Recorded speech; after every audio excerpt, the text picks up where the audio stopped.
torrential rains cause chaos. I won't come back. I've got 3 acres of prime floodplain for sale if anybody's interested. And ruin property. Just tidal waves of water coming. Rushing waters that cause damage to homes and bring injuries. We was facing currents.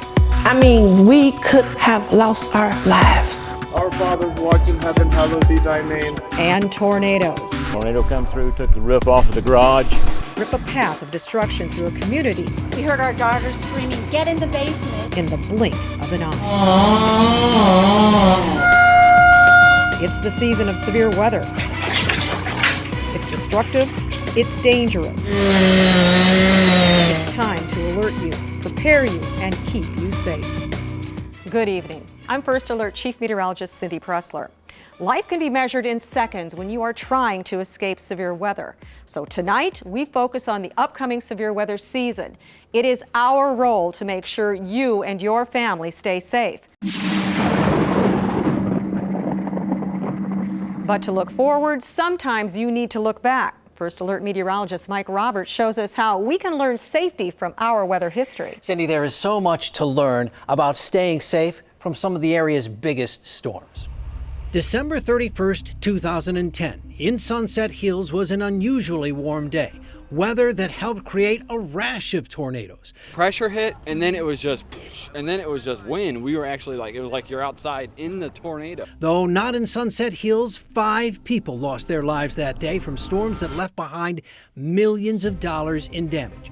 Many more big storms hit in 2011, but April was besieged by tornadoes. Girard and Honey Bend saw major destruction.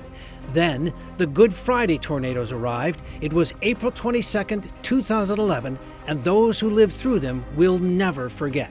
The ceiling started shaking, kind of like this, and it was like...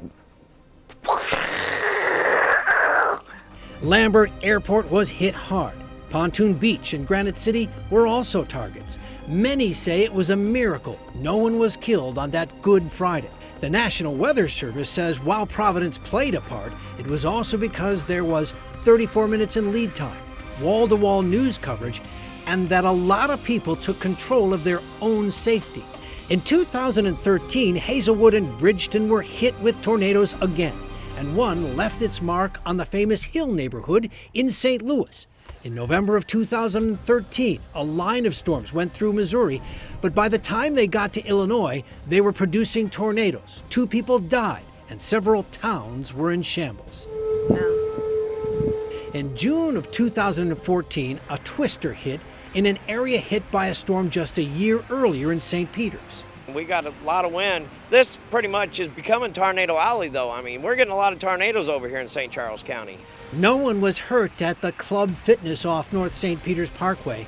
Christopher Estes watched the storm roll in. I remember I turned over to my wife and was like, this could drop any second here and be a tornado. In September that year, another tornado hit St. Peters. Trees were uprooted, sheds were taken out, and some fences were destroyed.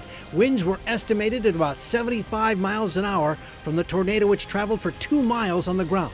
One woman said it was strong enough to snap the top of her tree down on her lawn. I was laying in bed and about 9-ish, I heard the wind going, and so I got up to check on my patio furniture, and I saw my umbrella flying and my table lifting up. So of course I go out there and try to close my umbrella. And then after that I came to the front to see if my car was damaged, and I saw our tree in the middle of the street. Severe weather is expensive. You'll see the cost of cleanups later on, but right now we're going to see how one lucky family survived the University City tornado last April and what that can mean for your family. Though it was the middle of severe weather season, for Cheryl Levine's family, the tornado struck at an odd hour. It was 4:30, 5 o'clock in the morning, and she thought it was hail. Levine's daughter awoke to the sound of debris striking the house. She sat up, and there was a weird pressure she felt in the house, and we were out, we were sleeping.